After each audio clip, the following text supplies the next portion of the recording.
We throw around the word culture like crazy, right? We talk about company culture, pop culture, our own culture. But what if I asked you right now to define it? It's kind of tricky, isn't it? We all feel like we know what it means, but putting it into words, that's a different story. Okay, so let's just put it out there. What is culture, really? I mean, when that word pops into your head, what's the first image you see? Is it art? The fancy stuff? Paintings, hanging in a museum, maybe some classical music? Is that what we mean by culture? Or maybe it's our customs. Think about it.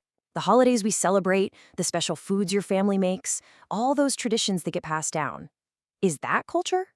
How about laws? The official rules that keep society running?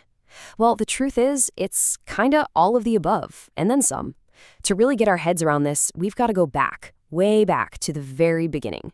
So, to get some real answers, we need to rewind the clock. And a great guide for this journey is the work of Louise Nielsen Correa. His book, Culture in 250 Concepts and Definitions, is fantastic because it helps us track down the source, the very first time anyone tried to formally define culture in an anthropological sense.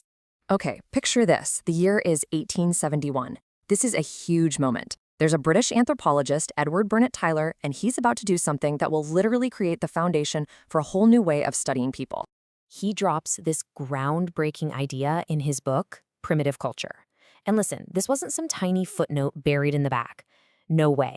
This was the opening salvo, the big idea he put right at the start to make sure everyone understood what he was talking about for the rest of the book. All right, so what did he actually say? What was this big, revolutionary definition? Let's break it down piece by piece and see why it's still so incredibly important. Okay, here it is, straight from the source. Tyler says, culture, in its broad ethnographic sense, and that's just a fancy way of saying when you're studying human groups, is that complex whole which includes knowledge, belief, art, morals, law, custom, and any other capabilities and habits acquired by man as a member of society. Wow, that's a mouthful, but it's packed with good stuff. Did you catch that first part? That's the key. That complex whole. What Tyler's saying is that culture isn't just one thing. It's not just art or just laws. It's this massive, tangled up web of everything all working together. And look at everything that's part of this whole. Knowledge, beliefs, art, the whole shebang. But honestly, the most mind-blowing part is at the very end. It's everything acquired by man as a member of society. Think about what that means. Culture is everything we learn. It's not in our DNA. It's the stuff we pick up from our family, our friends, our community.